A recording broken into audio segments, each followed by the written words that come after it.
Hello, this is Brent from Black Crow Gaming. I'm here to talk to you about the new detachment for Codex Deathguard, and I'm joined by Rob, who is another great Deathguard player. Hello, thanks for having me on again. A pleasure to have you. We've both been playing the new detachment, some of us more than others. Rob's had a lot of experience with it, we'll get to that later. And we're talking about Virulent Vectorium. Yeah, so this is the one that everyone's calling like the index detachment. It's not, but I guess it is the closest to what we had in the index, and it's been doing quite well. Before we came on air, we looked at some lists that Auspex Tactics has been featuring, and Deathguard kind of had 7 really strong placings, which is great because 7's our number. And I believe 5 of them were like a VV list. We've had a 55% win ratio over the weekend, apparently, according to Meta Monday. Yeah. Which I'm surprised it's not higher, but then I guess that just shows the balance in the game at the moment. Yeah. So I'm glad it's not like smashing everyone and like 60%, because otherwise the nerf bat'd be coming straight away. And GW do have a little bit of a tendency to overreact. So if we're not, if we're on 55, they're going to keep an eye on us. If we're on 75, they're going to smash us to pieces. So I think I've seen a few good points where people have said people are used to Deathguard playing one way, and now we don't necessarily play that way anymore. So I think that brings us back nicely to this detachment, really, because the detachment rule is sticky objectives. So what we mean by that is if you control an objective in your command phase, it becomes sticky, so we can move off it and it remains in our control. And this is why people kind of refer to it as the index detachment, because half of the index's detachment got moved to the army rule, and the other half is the sticky objectives. Apart from that, there's like 2 stratagems that are similar to the index detachment. It's not close to the index detachment at all, really. No. It's just the closest. No, it's just the detachment rule more than anything, isn't it? So yeah. But, sticky objectives, we are still a slow army. I know we got a bit of a movement boost. 5 inches is very important. No joke. But, going from 4 inches to 5 inches, it adds up. It really does. Oh, it does, yeah. But we're still slow. The 6-inch deep strike on Death Shroud, again, that does help, but we're still slow. So I do think that as a detachment rule, it's kind of boring, but it's also necessary. Yes. Yeah, and also we're expensive. And if you're expensive, not having to leave expensive units on objectives is useful. Yeah, that's it. So I do think it's good. I think one other change is, correct me if I'm wrong, but when we stick in objectives before, obviously they gave out contagion. Yes. I don't think they do now. So reading it... it does have it has the Nurgle's gift ability, so it still does that. Yeah, so we kept that. Yeah, that's yes. Sure. So I was just when you're reading it and you're just blind a little bit. Yeah, that's fine. I mean, it's one of those situational things. I think most of the time I forget that that's even a rule. But if you remember it at the right time, it can matter. It's only really relevant if there is an objective you're on, and if you're hiding behind a wall, for example, and you can be in range of the objective, but behind the wall, you could technically it gives you a couple of inches extra to a unit that is beyond that objective. But you're right, it's not the most relevant rule. No, but it can definitely play a part, especially with the 6-inch deep strike from Death Shroud, as we've talked about before. Yes. So it could be like you say, you hide in an objective. If they're not on the objective, or well, I suppose they've got to be on the objective for it to work. Well, it depends on the turn. But 9 inches from an objective marker is actually, if you're the other side of it, that's a 12-inch contagion range. There has been a slight nerf in that it used to be that control of the objective was measured at the start and the end of the turn, and I believe GW has now blanket said it can be done on a phase by phase basis. So if your opponent drops on it at the end of that phase they control it, so it might lose contagion that way, as opposed to what happened before where it was yours until the end of the turn and they were in contagion range till the end of the turn. So it's a slight nerf, but it's not massive. And as we'll see as well, like a lot of the strats before relied on them being on an objective that was infected, or us being on an objective that's infected, and that's kind of gone away for this. Oh, the sustained hits too was glorious. Oh yes, rest in pieces, rest in rot. My absolute favourite stratagem, I think. Okay, so moving on, we've got some enhancements. Now, I'll start off by saying I honestly don't think there's a bad enhancement. No, in this not detachment. at all. Nope. Which, how often does that happen? I'm not saying they're all auto-take by any stretch. You know, I'm not sure I'd want to spend sort of 80 points just on enhancements, but there's definitely a use case for every single one. Yeah, I mean, I've even thought of some like edge cases which are quite funny, especially like so one that I've trialed into the new Thousand Suns, knowing I was playing Thousand Suns, so I was list tailoring, is giving the Bellman the dev wounds because he has anti-psyker 2+, and he was picking up units of rubrics left, right, and centre. Just it was beautiful. That's nasty. It was fantastic.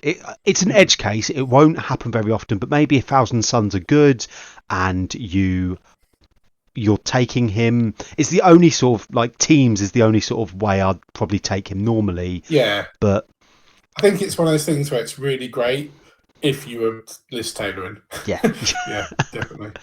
So let's go through them in the order that's on the PowerPoint. Yes. Sorry, I mean hyper great screen that we've got. Definitely not a PowerPoint.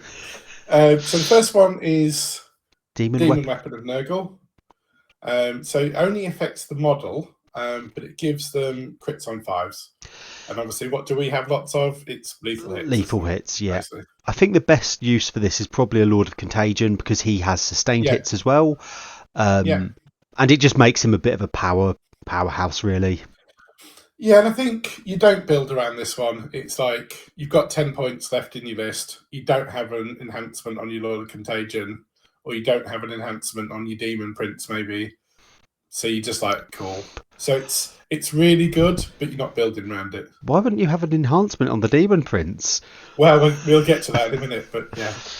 But yeah, it's just one of those things that, if you've got a spare 10 points, you're not going to be sad that you take this. Yeah. The next one is Furnace of Plagues. And this allows the bearer, if the bearer is on a objective they control, which is what we talked about earlier, then he gives his unit 4 rerolls to wound, which is it's good. It's really, really good. Oh, that's Arch Contaminator. Oh, sorry, Arch Contaminator. Yes. Yeah. So again, you put this on a lot of Contagion. Mm-hmm. I mean, probably overkill at this point because Lord of Contagion with some Death Shroud are killing a lot of things anyway. But still can be really quite good. Really, really good in Plague Marines. Yes, especially if they're sitting on an objective, like holding an expansion. Yeah. Very, very good. Because obviously you're critting on 5s. So this happens quite a bit, actually. So you send a big 10-man brick of Plague Marines into something. Now we don't have that automatic sustained. I know you can still get it, and that is a choice that you could do with the Malignant Plaguecaster. You get sustained 1. But if you don't have sustained, or if you've only got sustained 1, putting something like this in, so when you've got a lot of heavy melee weapons, what happens a lot to me, I don't know about you, is I'll roll some 5s and 6s, great, and then the rest of it probably doesn't wound because I'm going into like a really super tough target and I'm wounded on 5s. Yeah, whereas definitely. If I can re-roll the full wound roll, that's going to make up for the fact we don't have sustained 2. Yeah, and it definitely helps with just their normal weapons, like just getting like if you've got like 30, plague knives attacks for the rest of the squad, and they're technically going to be AP1, so it just helps the little chip damage finishing things off, which is. And not to mention the fact that it also helps the shooting, because I know nowadays I tend to have 5 heavy melee weapons. Everything else is shooting, so it's like a real hybrid 10-man squad now. And I know we do get jump out the Rhino reroll anyway. But after that, we don't. So, having that until they die, again, it's not one I'd build around, but I think it is strong.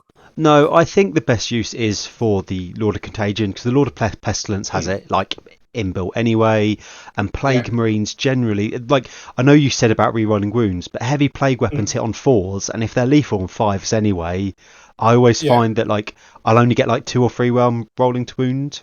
So yeah, potentially, because you're only really targeting that 4 band, aren't you? So you would need reroll to hits as well. But have I got a thing to tell you? We can potentially do that as well. So, but yeah, I think again it's good, but it's not auto include, but it's also not bad. yes, exactly. It's not a duff, which exactly. I think is the important thing. Now we go to the Furnace of Plagues, and I'll let you explain this one. So Deathguard model only, as you'd expect. Add 1 to the strengths and attacks of the bearer's melee weapons, and the bearer's melee weapons have dev wounds. So this gets pretty much stapled onto a Lord of Contagion. Yes, if you've absolutely, got the points. 100%. Again, it's not auto include. You can definitely run a Lord of Contagion without this. But if you've got the points, wow, what a beat stick. Yeah, it definitely helps his. I mean, he's quite a high AP anyway, but if you're against anyone with an invuln save, then the dev wounds really, it can be. And I think it's important because it makes him strength 10, because he actually got a strength increase for some reason, as if all the other stuff that he got wasn't good enough. So he's strength 9 now. This makes him strength 10. And it ups his attacks to, is it 6 or 7? I forget off the top of my head. I can't remember, no. Ups his attacks by 1 as well. So then suddenly, you're wounding toughness 10 things on a 2. Because, well, when you charge, because, their toughness 10 becomes 9. So and a lot of battle tanks are toughness 11. Like, looking at you, Vindicators, there's a lot of them out at the moment. So that takes them down to wounded on 4s, with Lance wounded on 3s. So, you're going from, it's almost +2 to wound. Yeah. Because it's -1 toughness and then +1 strength here. Amazing. Yeah. So if you can afford this on a Lord of Contagion, especially if he's only leading a 3-man, it really ups their damage. Yes. Yeah. I think if he's leading a 6-man, you probably don't need this. No, I think you've probably got the killing power already. The 6-man is. I mean, I do quite like the Arch Contaminator on the 6-man because you can then put them into things like Satan and reliably kill them. But yeah, for sure, like this just means that if you do take the smaller squads, you can pick up most units. Yeah. And then the one that is basically stapled to a Demon Prince because Mini Morty. 2 up, 4 up, toughness 12. 10 wounds. Oh, look, and now he's got a 5+ feel no pain. And he might be able to do something else in this detachment, which is quite good. So 5 up, feel no pain is it's especially good if there's going to be like mortal wounds in your local meta. And I think in the index, mortal wounds were like our kryptonite, weren't they? Yeah. And they still are, don't get me wrong. We're still very vulnerable to mortal wounds. Yes. But having a main character that has lone op when he's near infantry, 2 up, 4 up, toughness 12, 10 wounds, 5+ feel no pain. He dies. I mean, spoiler alert, we're going to be talking about a couple of my games later on, and he died every game. But that's fine because he's like a distraction kind of effect. He's there. Everybody goes, oh crap, I need to kill him. And he absorbs a lot of firepower and swords to do that. I've had him die twice to Emperor's Children Demon Prince with Wings, where they charge in, do 6 mortals. Yeah. And this isn't in this detachment, so he didn't have the feel no pain. But I can imagine, like, the 5 up feel no pain just gives him an extra edge where he probably survives the swing, and then suddenly he can start wailing on. On average, it's like 3 to 4 extra health, if you want to look at it that way. Yeah. It's like an extra third of health. So that puts him at sort of Mortarian without feel no pain level. Near enough. So, yeah, that's pretty good. Very good. Very spicy. So, should we start looking at the stratagems? Yes, let's do so. Cool. So, the first one in order that you'd look at it from the codex is Putrid Detonation. So I just had to zoom in there a little bit. And what this is it lets you auto blow up. Basically. Auto blow up. There we go. And also potentially afflict the unit that gets hit by the blowing up. So I think this is one of those things where we've got some really good strats, and chances are you're not going to have 1 CP for this most of the time. No. But I do have quite a funny interaction that you can do with this. So you've got Mortarion. He's quite badly wounded. Okay. He goes in. He gives out some mortal wounds because of his move. He does some damage. He takes a really bad hit back, so he's really, really wounded. Like, you know, he's hurt. And then what happens is they kill him, and you're like, oh no, I'm going to explode him for D6 mortal wounds, and then I'm going to fight on death. Yeah, for himself. I was going to say he fights on death as well by himself. He's quite annoying to deal with. There's another stratagem we might talk about that also makes Mortarion an absolute stupid beast. So. I think I know which one you're talking about. Okay, so the next one is. I'll let you talk. I think it's good, but it's. Sorry, I think this one's good, but it's certainly, you know, it's only a filler. CP. It's a bit situational. Yes, absolutely.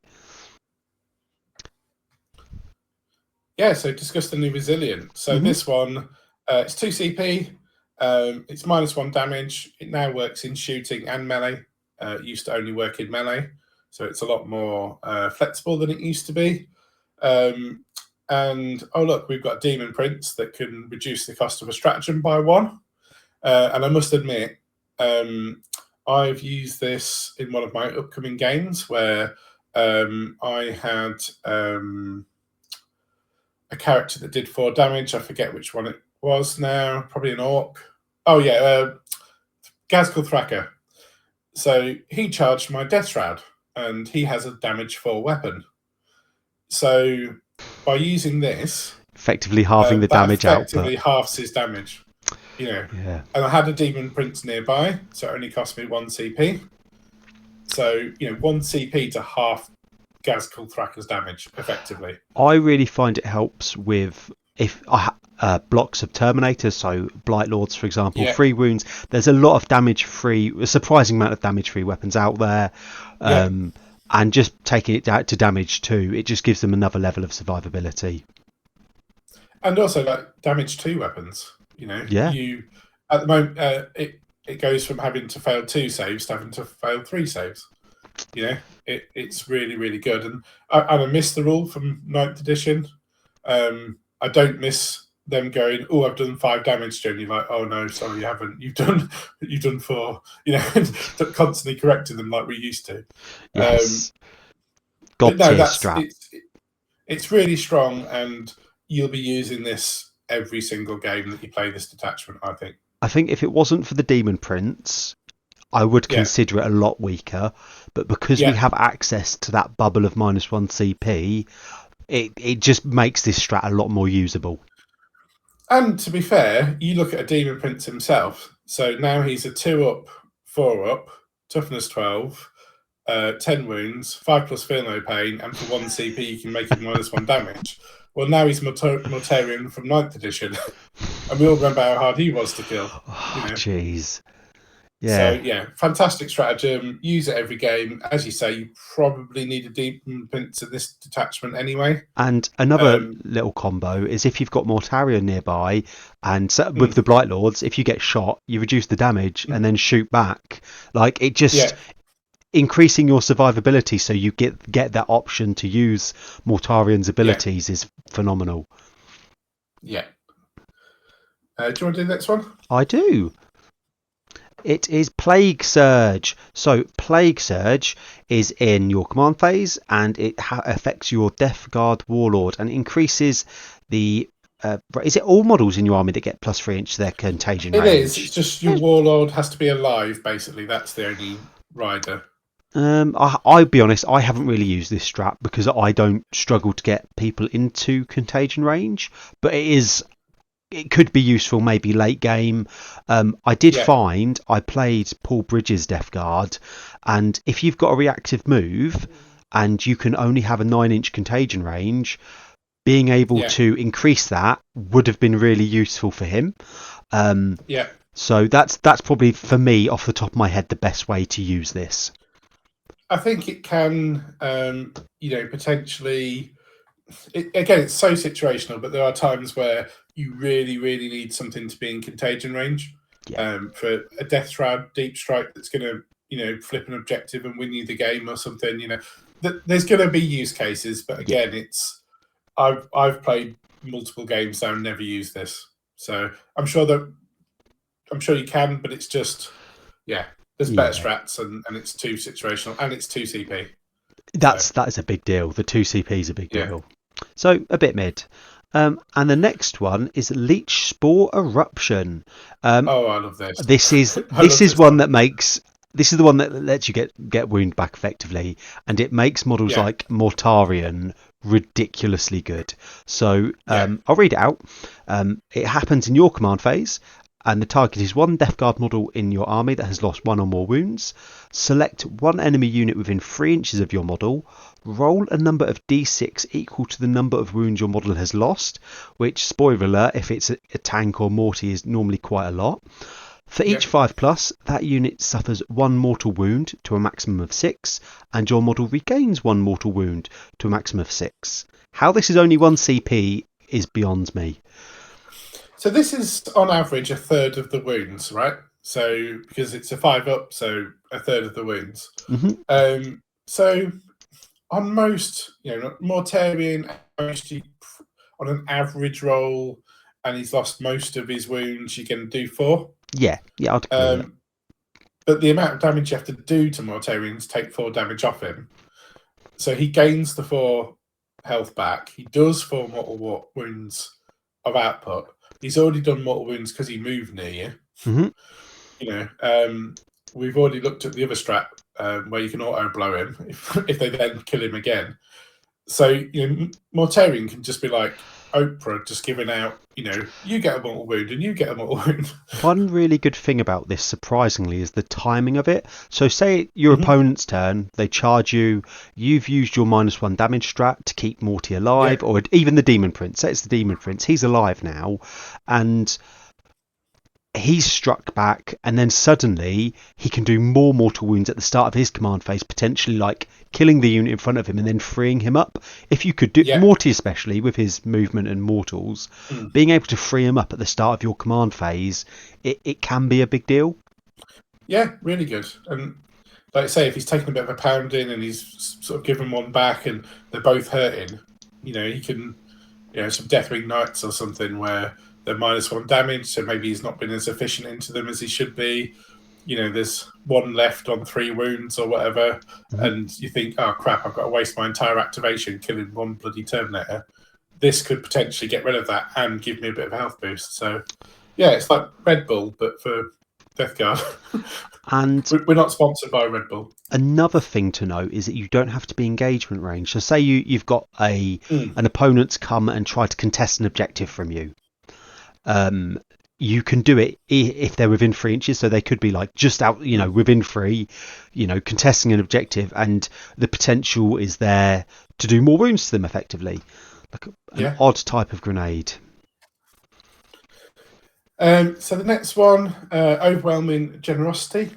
So you select 1 Deathguard character from your army, and then you select 1 enemy unit that is visible to that character.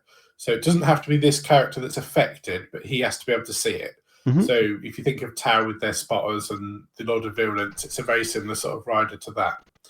Until the end of the phase, each time a Deathguard unit from your army selects that enemy unit as the target of any ranged attacks, you can re-roll the dice to determine how many attacks a weapon equipped by a model in that unit makes. So we are talking flamers, which we have a lot of. Yeah, that's We are talking blast weapons, which we have a lot of. So it's like, I don't know about you, but this happens to me all the time where it's like, oh, I've got my my bloke drone, and he's lined up a perfect shot. Oh, brilliant! Oh, it's decent 2 attacks. That's amazing. Roll a 1. Brilliant. This makes, if you've got your 3 bloke drones targeted and your Lord of Pestilent or targeting a unit you need to kill, it just gives them an extra layer of reliability. Yeah. So this is a good one. It's, again, you won't use it every single game because sometimes you won't need to, but it's really strong for when you do need it. Like, it can really, it's a kill more and it's a finish the job kind of strat, I think. Yes, absolutely. Sometimes, do you have to use it before you start targeting the bloke drones? It's actually start of the shooting phase. So you do sometimes have to think maybe at the start, like lining up a couple to get the most use out of this, but yeah, it's not the end of the world. I mean, the way I used it, bit of a spoiler for ahead, is I saw a target where I was like, I want to flame them with my 6 Deathguard with the Lord of Virulence. I'm not 100% sure they're going to die. And I need to roll really well to sort of make sure they die. But I've got 2 bloke drones that can shoot that target. I don't want to because I've got better targets, but I have. So I used it, and the Death Rad didn't kill it. It's one of those things. It was a 2-up save model, so it was like a 3-up save with our contagion, and it just didn't do the work. And then I fired a bloke drone. Oh god, I've only rolled a 1 for number of shots. Got that re-roll. That was enough to finish off the unit. So it really did matter, because I re-rolled the number of shots with the Death Shroud, and then I re-rolled the number of shots with the bloke drone, and it was just what I needed. Yeah, boys, orc boys, so many. Yes, lots and lots. Cool. So the last one I'll let you talk about, and it is probably one of the better stratagems in this detachment. Yeah, so Creeping Blight, it's in your shooting phase. You select a Deathguard infantry unit that has not shot so far, and if you're shooting something that's afflicted, you can re-roll the hit roll and the wound roll. So again, this is very good, but it very much depends on your list.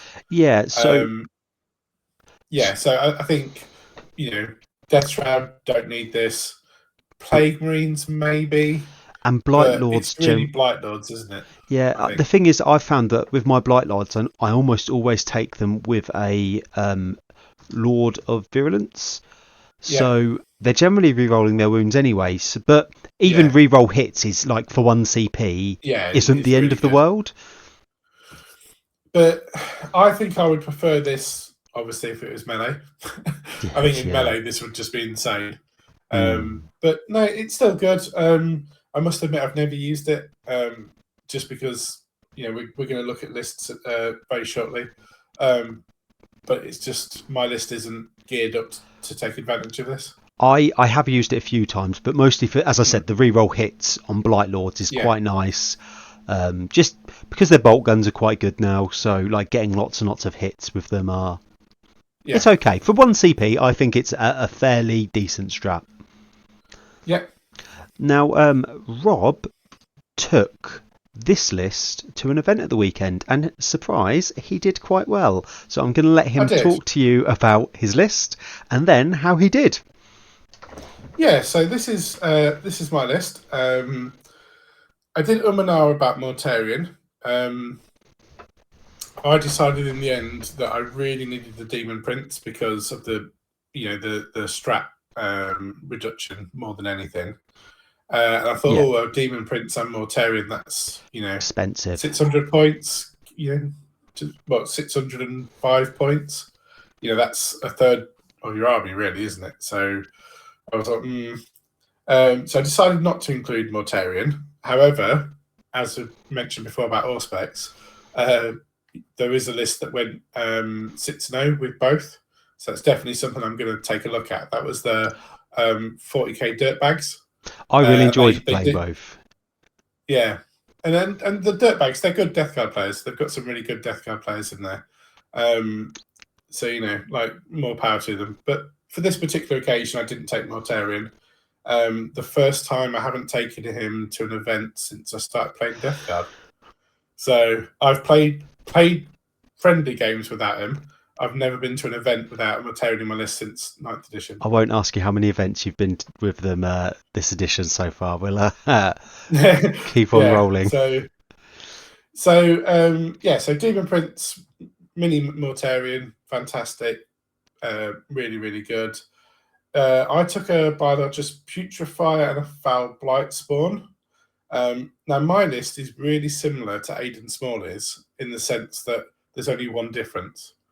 So he took Malignant Plaguecaster, I took Foul Blight Spawn, but I built my list without knowing what his list was. Yes. I'm a member of his channel, so like when he posted his list, I was like, oh, dude, like we've picked exactly the same list apart from one model. That's mental. It made me feel really good because I was like, he's the best Deathguard player in the world, arguably. I mean, I'd argue. Really pleased with that. I'd argue that I think, to me, it's more natural your choices. But he's, as you said, he's such a good Deathguard player. He's probably got his reasons for taking that. Probably the reroll hits strat on the Plague Marines. Yeah, and I think for me, maybe it's a comfort blanket having that fight first because I've had it all edition. Yeah. And I don't feel ready to, I understand offense is the best defense, so having that sustained one is arguably better than fights first. Because I've been playing the last, how long has 10th been out? I've been playing fight first for that long. That's 2 years now. With. Yeah. Yeah, so I've been playing it a long time, so I'm going to stick to what I know for now. But I'm open. I'll try new things. Then I've got a Lord of Contagion with the Furnace of Plagues because of what we've mentioned. Lord of Virulence because of what we've mentioned.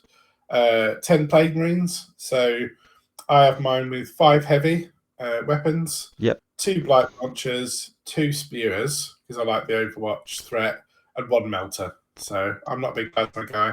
Obviously, I've got a plasma champion, but I don't want to kill my Plague Marines. I don't want them to die. So for me, that Overwatch threat, it's really good actually because you've got 2 Flamers that are anti-infantry 2+. You've got the Character Flamer that's anti-infantry 2+. And then the rest of the weapons are kind of okay because if you hit, you wound. Yes. Because they're lethal. I did used to run, before Blight Launchers got their little D3 blast, I used to run the 4 Flamers, so the 2 Spewers and 2 Belchers, rather than them. Oh, the little ones. Yeah, but now that the Blight Launchers are blast and D3 shots, I actually prefer them. Yeah. So yeah, I do. The 2 damage is nice as well. It's a nice little bump on them.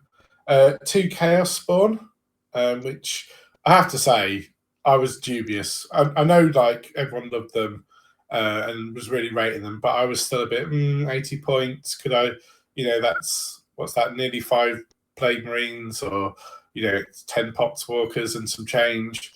But oh my god, MVP! Absolutely love them. They're insane. I played Paul Bridges' Deathguard a couple of days ago, and they're so good at scouting up and putting contagion in the midboard early. You don't have to be as aggressive with your Poxwalkers, so the spawn are, and they're tough to deal with as well. So again, a bit of a spoiler, but I stuck them into. I'm crap with Orc vehicles, but let's call it a truck. It was some. You're bad. You're bad with Orc vehicles. Yeah. Oh, sorry. Apologies. Bleep that out. I'm bad with Orc vehicles names and stuff, but it's called a truck or one variation. And I stuck 2 Chaos Spawns into it, so unit of 2. And I attacked him, did a bit of damage. He attacked me, wounded me a couple of times, but I saved it. He took some mortal wounds, and then the next round, same again. He said, "Do I have to fight you? Because I'm not doing anything, but I'm taking mortal wounds." I'm like, "Sorry, if you're in engagement, you have to fight." And he was like, "Oh, I don't want to." Yeah, I know. And it's worth noting that this happens, the mortal wounds happen when the wounds are allocated, which is before you take saves. So you roll to hit, you roll to wound, and then the wounds are allocated to the spawn. So at that point, you can do mortal wounds, save the wounds that are allocated to you, and then, oh no, mortal wounds for free. So it happened where I think he wounded me. I think like 4 or 5 wounds, saved them all. It's 0 AP, so I'm on a 4-up with the spawn. Got lucky, saved them all, and then rolled a load more 4-ups. Did like 5 mortal wounds to him. It's just fantastic. and we were in such a scrum that he couldn't actually move his truck because there were chaos spawn in the truck. Then he had boys the other side, and then there's plague marines. He couldn't disengage even if he wanted to. So they just gradually killed this truck, but they also spread contagion. Yes. And they've got a 5+ feel no pain, so they're not easy to kill. They're toughness 7. Yeah, brilliant. Fantastic units. I missed out the Deathguard Rhino. So much better now. It was good before, but now it's like you drive it up somewhere. Next turn, so you stage it somewhere. Next turn, probably behind a building, so it can't be killed. You get all your plague marines out. You move it around the building so it can see. You shoot something, and now your plague marines get to reroll wounds against that target. Yeah, and they're great for the 3-inch free movement on the plague marines, the mobility they offer beforehand, and the reroll wounds is like icing on the cake. Yeah. I mean, I play my plague marine, my rhino quite differently to a lot of people. So I tend to move it into a ruin, inch away from the wall, and then just the next turn go through the wall. Yeah. Whereas I've seen a lot of people like drive rhinos up into the midboard, let them get shot to pieces, all the plague marines come spewing out. That's not how I do it. I like to just... It's basically like 85 points of 3-inch extra move and reroll wounds. And then it trundles off and does some actions. I quite like doing that with transport vehicles that have like an invuln save, because you have to overcommit to killing them. But rhinos, I feel, so like Space Marines have their impulsors, which are fantastic for doing that, because if they just like put a couple of las cannons in, you could spike your 5-up invuln and then you're in a bad position. Whereas with rhinos, I agree with you here. I think it's better for staging and using its ability. Yeah, because you either literally just leave it in your deployment zone behind a building, like if you're trying to use them to take the midboard, so they can't be indirected, they can't be charged or anything like that. Or turn 1, you advance it behind your expansion objective or something like that. Just amazing, and it's got fire index, so if it can see anything and you don't want to get your plague marines out just yet, brilliant. Yes, fantastic. And that might be so I don't know if you remember, but there used to be like a bit of a unit where you put 2 of the sorcerers with the flamers into a rhino, and that I can imagine that's where Aiden's sort of going. It's a very, very nice little unit tech piece. So I've got 6 Death Shroud, 3 Death Shroud. I put the Lord of Virulent with the 6 because then it's a really nasty Overwatch threat. I've killed a toughness 12 Tyrannid with the strength 3 Flamers because the Lord of Virulence spiked a load of 6s. Fantastic. I put the Lord of Contagion with 3 Death Shroud because it makes, as Cassian Andor said in Rogue One, make 10 men feel like 100. This makes 3 Death Shroud feel like 30 because, giving Sustained 1, giving Lance, it just makes a 3-man really quite lethal. There's not a lot 3 men and a Lord of Contagion won't kill. No, and that's why I don't put him on the 6, because I think it's overkill. 3 bloat drones with heavy blight launchers, use them while you can. They're definitely going up in points. 2 blight haulers, which I was pleasantly surprised by. No strat support in this one particularly, but yeah, they're just good. I put them in reserve, put 1 in reserve, 1 on the board, and they can just pop out and go, hey, you're in contagion range of something else. I'm AP -5. Have fun. If you don't have an invul, you're not getting a save, basically. Yes. And 3 Potswalkers, which were just fantastic.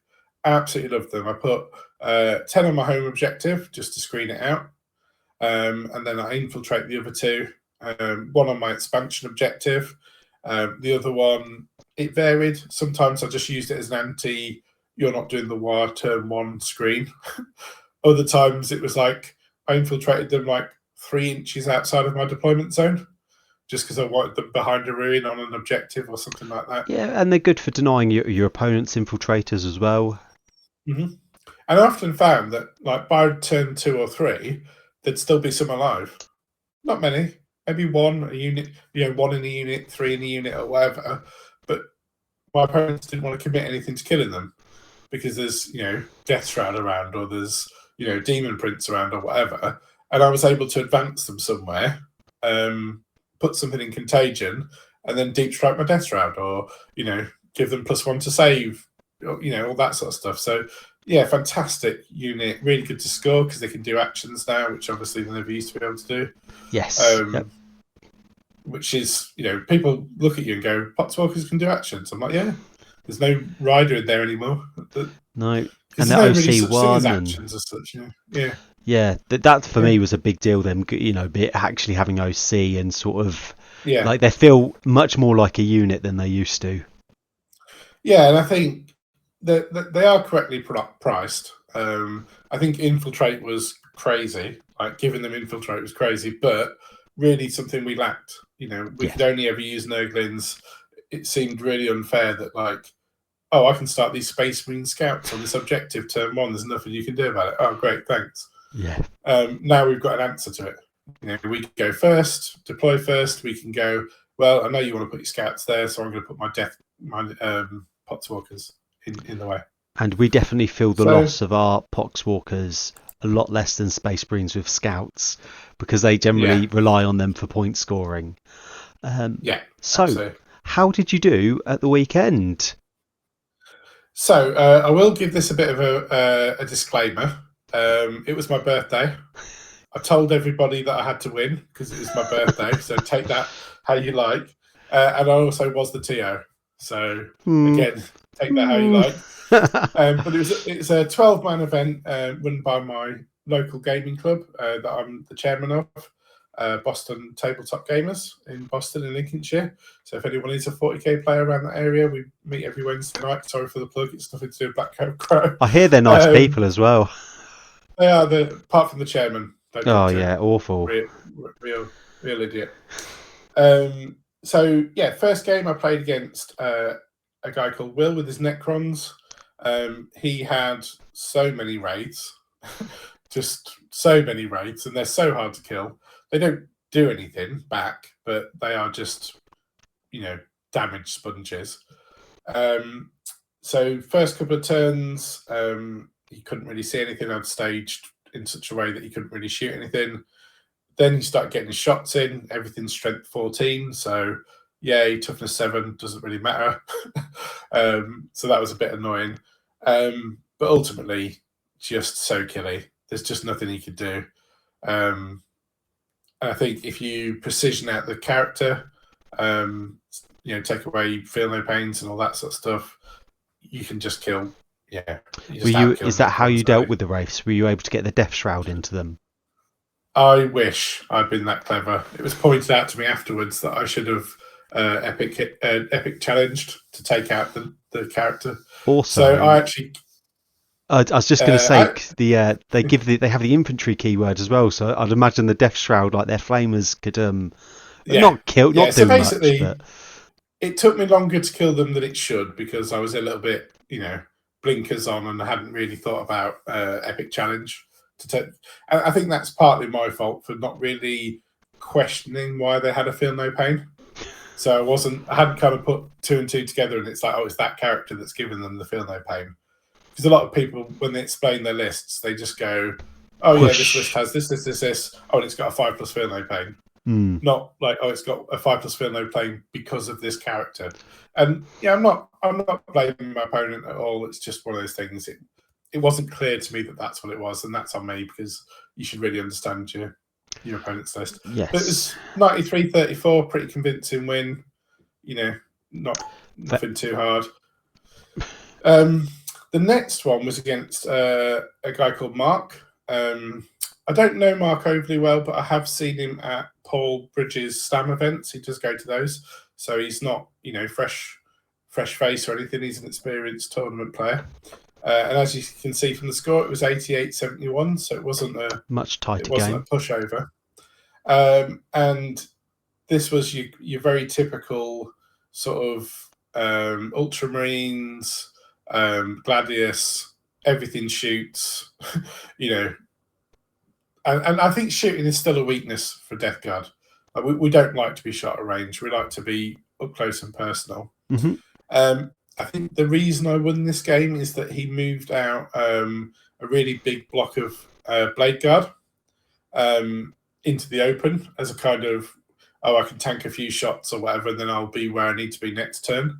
And I could see that unit with all three Blight Launchers. Needless to say, he didn't have a unit in his next turn. It was just gone. So that was a really good trade. Because basically all I did is, a bit like I was saying before, I advanced some Potswalkers right up to them so that I had the +1 to the save, so he couldn't do Arm of Contempt or anything like that to counteract my -2. Although I think they're 3 up, 4 up anyway. But yes, just put the Contagion in. And then, just like Frank from Always Sunny in Philadelphia, I just started blasting. Yeah. So that score, I think he deserved that 71. Tough list, good player. Definitely was concerned. He scored 11 points on turn 5. And I was like, oh, he's squeezing. And that put him slightly ahead of me. Did you go first or second? You went second. Nice. So it put him slightly ahead of me, and I was like, oh god, that's a big push. But luckily, I got secondaries I could score, and that was all she wrote, really. I actually went second all 3 games. And looking at my stats, currently I have a 94% win rate if I go second, and a 54% win rate if I go first.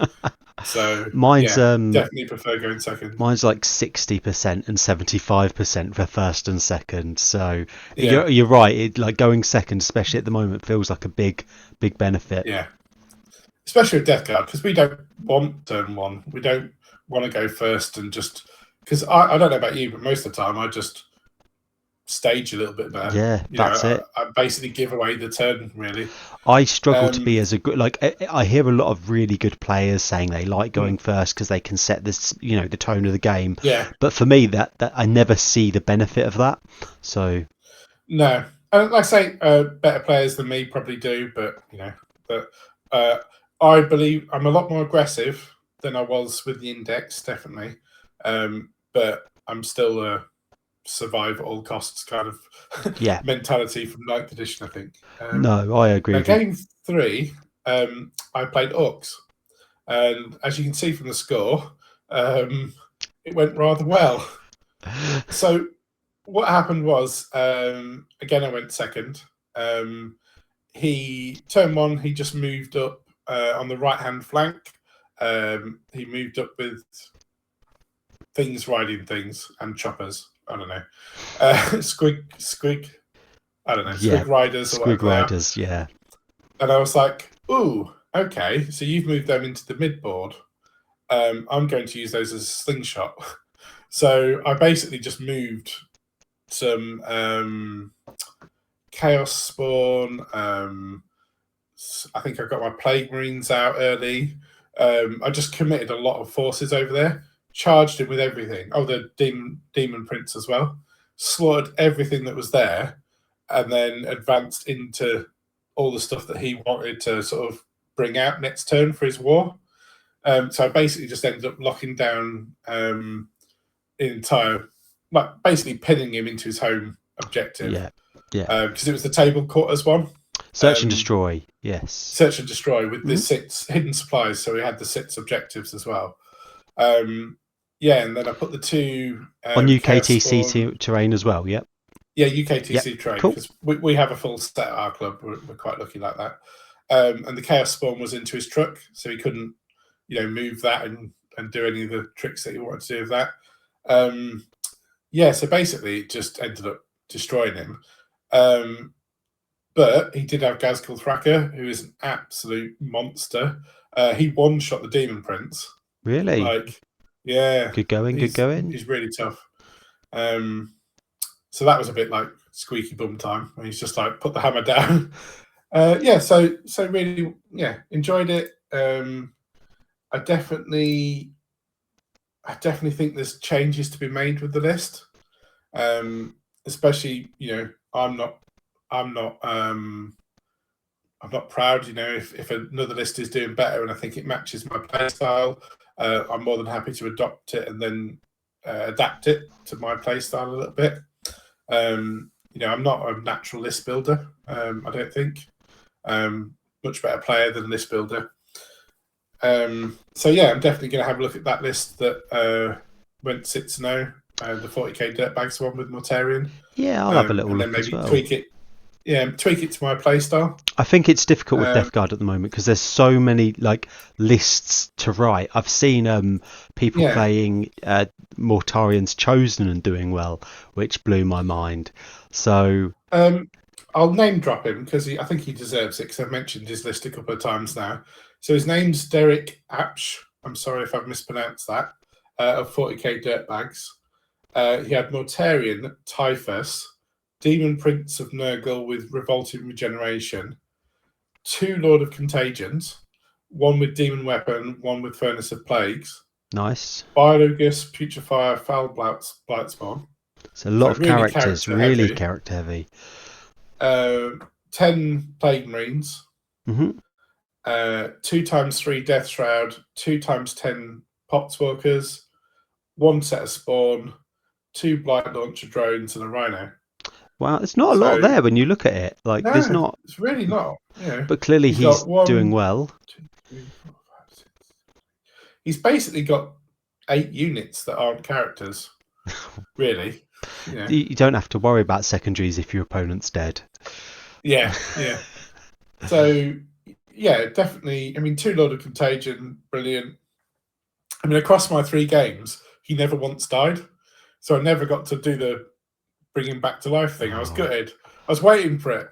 I told my opponents each time, I'm not one of those sort of gotcha players, but, I was really like, come on, you're going to have to kill him. But no, never died. So. The only time I've used it was when I was playing the Grotmus Detachment, and then he gets his wounds back to full, and I thought that was a lovely little thing on the Lord of Contagion. But that detachment, since it's dead now. So well, congratulations for getting first in this event, though. That's it's good going, and you had a good time clearly. So yeah, fantastic. Yeah, and it was really nice of everyone to let me win because it was my birthday. So. That's it. And being the TO, you could just decide, to play only the missions you wanted to play. So big brain move. I get it.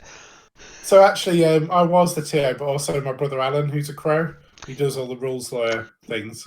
Excellent. He was there for sort of the rules side of things as well. So we did sort of say, if anyone has a dispute with me, go to Alan, and if anyone has a dispute with Alan, go to me. Alan's great. We're brothers. And if you get a chance, I will throw him under a bus. And if you get a chance to watch his rules lawyer videos, they are very good. He is a TO. Yeah. He knows what he's talking about. Excellent to listen to. We're always asking him questions. So. Yeah, he's a font of some knowledge, all knowledge. 40k knowledge. And if anyone's wondering what I'm doing, by the way, I have a cat who's desperate for my attention, so I'm kind of stroking him off camera. yeah, he's stroking the cat off camera. I just want to be clear. Okay, so I took my list in a completely different direction. I had been... when all the data rules were released, I thought Mortarion looked amazing, and I didn't really have a chance to use him because he's so expensive. And I used him in this detachment, and he is phenomenal.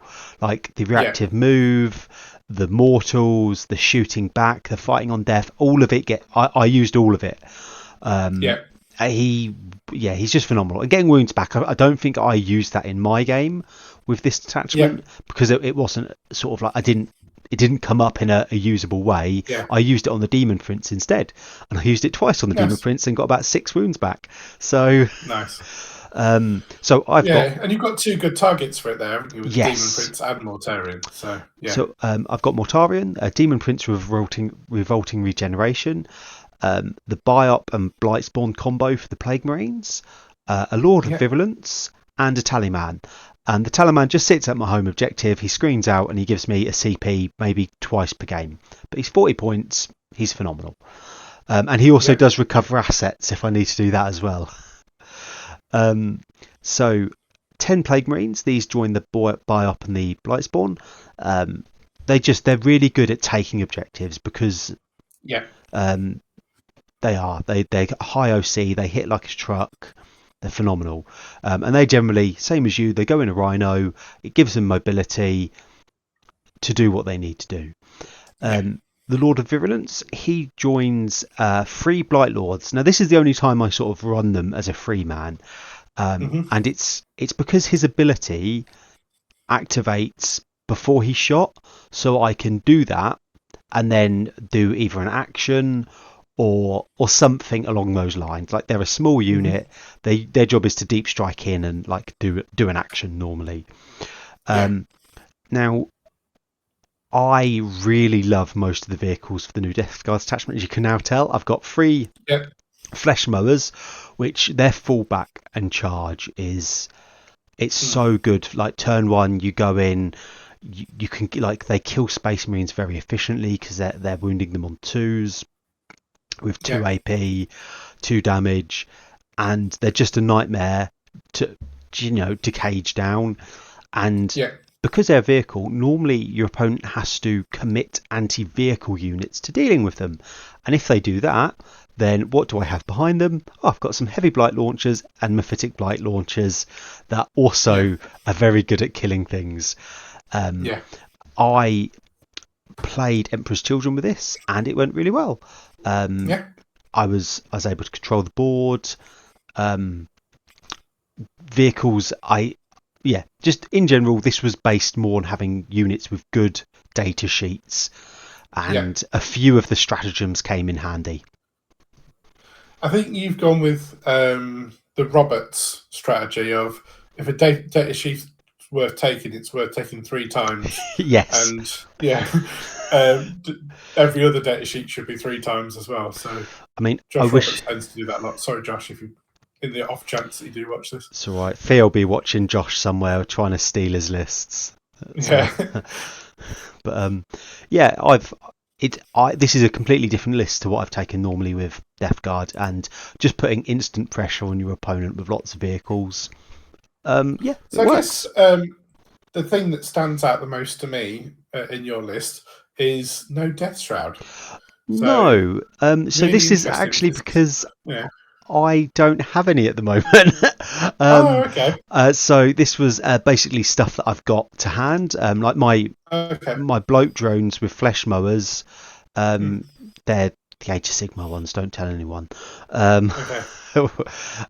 So this is stuff that I sort of had to hand to use, and I kind of anticipate Death Shroud getting nerfed quite quickly. I think they will be nerfed, but I don't think they'll ever be unusable. Oh no, not with their detachment, their data sheet rule. It's so good. If they're 160 points, I'm still taking them in 3s. Yeah. If they're 170, which I don't think they'll hit that hard, but even if they did, I'd still take at least 3, if not 2 lots of 3. Deathwing Knights are 250 points for 5 models, so I can't imagine them being pointed higher than Deathwing Knights. Like that to me, maybe 160 would be fair because you can take them in smaller units, but when you hit like 170 or like higher, at that point you go, it's not a competition. They're just I can see them going up to 150, 160, and I think that's maybe 320, 330 for sits. Like really make sure people don't really want to take the sits because they are absolutely horrible. But myself personally, because I'm a huge Deathguard fan, I do have other armies, but primarily Deathguard. So I think last time I counted, I've got about maybe 12 to 14,000 points of Deathguard. So I'm quite lucky in that way that I'm never really model bound, if you know what I mean. I can pretty much build anything. Apart from, I don't own a Defiler because I hate the model. I think it's ugly. I have just bought definitely an official GW Defiler and definitely not one from the Den of Imagination studio 3D printed one. Definitely official. Because I think, I'd like to try Mortarian's Hammer, and I won't spoil that because I'm sure we'll do a video on that in the future. But 165, God, what a steal! I think they're spicy. I used to own two. I used to use Soul Grinders as defilers because I thought they were nicer models, and they're basically the same hull. So I see where you're coming from, but considering they are an old, set, the defilers, I don't think they're that ugly. They're just a product of their time. I mean, I was kind of thinking they wouldn't even make it to the Codex, which is why I didn't bother. A huge collection, and I've just never bothered. And of course, now they're like, "Hey, this model is really, really good and really cheap." And I'm like, "Oh." Yeah. Likewise, I didn't have any heavy blight launchers either, so I had 3 flesh mowers and 3 spitters, but no heavy blight launchers because they weren't that good. So again, I've definitely bought 3 official ones that I'm in the process of painting. So. No, I definitely I've got a few friends that play Deathguard, so my collection isn't as big as yours. I've got a nice little collection which I play with, and fortunately I'm able to scrounge models from people if I want to go to tournaments with them or anything. Yeah, that always helps. And that's the way it should be, really. Yeah. Although my brother doesn't play Deathguard, he does play like CSM, and he does have Chaos Demons as well. So back when we could just sub in the odd Chaos Demon, I could borrow stuff from him, which is really good. CSM are how I got into, or one of the ways I got into Deathguard, because I got the Plague Marine models. I was like, these are actually much nicer than the models I get for my CSM army. I was like, oh, little light bulb moment. It was like, I had a Nurgle Blood Bowl team from Willy Miniatures, like a third party Spanish, I think they're a designer. And I was like, oh, these are amazing. A big, like, Age of Sigmar looking American football, Blight Lords, effectively. And I just fell in love with them. They're just so gross and massive. Oh, and I was like, that's awesome. There's an Age of Sigmar. He looks kind of like a Lord of Contagion. He's a lord with like his belly out and the big axe. And I think GW did a masterclass on how to paint him. And I remember that being like one of the models I painted and really enjoyed painting. So, yeah. I use him as a Plague Marine with heavy weapon at the moment. Oh, that's a good idea, actually. He's got all the tentacles coming off him, and he's got these big... Yeah, he's really cool looking. So. Well, thank you for your time, and thank you for your knowledge as well. And once again, good job on your tournament result. Thank you very much. Thanks for having me. Thank you very much. And I just want to say a big thanks to our sponsors, Glasshammer, Terrain Forge, and Trident Futureworks. I should have mentioned them at the start of the video, so naughty me. But they are great, and use code BlackCrow5 for 5% off all your purchases with them. And it helps us as well and helps grow the channel. So thanks for sticking with us, guys. Bye.